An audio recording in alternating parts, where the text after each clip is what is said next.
ಮಕ್ಕಳು ನೋಡಿ, ಮನೆ ನೋಡಿ ಸಂಸಾರ ಮಾಡ್ತಾ ಇರ್ತೀವಿ. ಇಲ್ಲೀಗಲ್ ಆಗಿ ಒಂದು ಬೈಕ್ ತಗೊಂಡು 10,000ಕ್ಕೆ ಬೈಕ್ ತಗೊಂಡು ಈ ಥರ ಕೆಲಸಗಳನ್ನ ಮಾಡೋ ಅವಶ್ಯಕತೆ ಇಲ್ಲ. ಲೀಗಲ್ ಆಗಿ ಏನೇ ಇದ್ರು ಮಾಡಿ. ಇದು ನಮ್ಗೆ ತುಂಬ ಬೇಜಾರಾಗ್ತಿದೆ.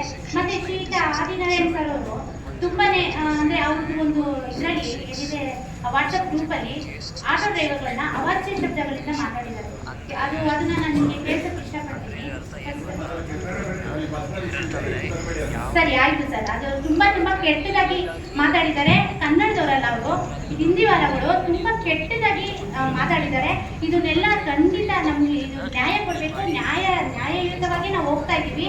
ನಾವು ಎಲ್ಲೂ ಬೇರೆ ತರ ಹೋಗ್ತಾ ಇಲ್ಲ. ಯಾವ್ದಾದ್ರು ಎಲ್ಲಾದ್ರೂ ಆಕ್ಸಿಡೆಂಟ್ ಆದ್ರೆ ಫಸ್ಟ್ ಓಡೋವರು ಆಟೋ ಡ್ರೈವರ್ಸು. ಯಾವುದೇ ಬೈಕವ್ರು ಓಡೋಗಲ್ಲ. ಮಳೆ ಬಂದ್ರೆ ಬೈಕವ್ರು ಬಂದು ಯಾರು ನಿಮ್ಗೆ ಸಪೋರ್ಟ್ ಮಾಡಲ್ಲ, ಆಟೋದವರೇ ಓಡಾಡೋದು. ಹಾಗಾಗಿ ದಯವಿಟ್ಟು ನ್ಯಾಯಯುತವಾಗಿ ಯಾರು ಓಡಾಡ್ತಾರೆ ಅವ್ರಿಗೆ ಸಪೋರ್ಟ್ ಮಾಡಿ ಅಂತ ನಾನು ಕೇಳ್ಕೊತೀನಿ. ನಮ್ದು ಒಂದು ಮನವಿನ ನೀವು ತಗೋಬೇಕು ಮೇಡಮ್, ದಯವಿಟ್ಟು.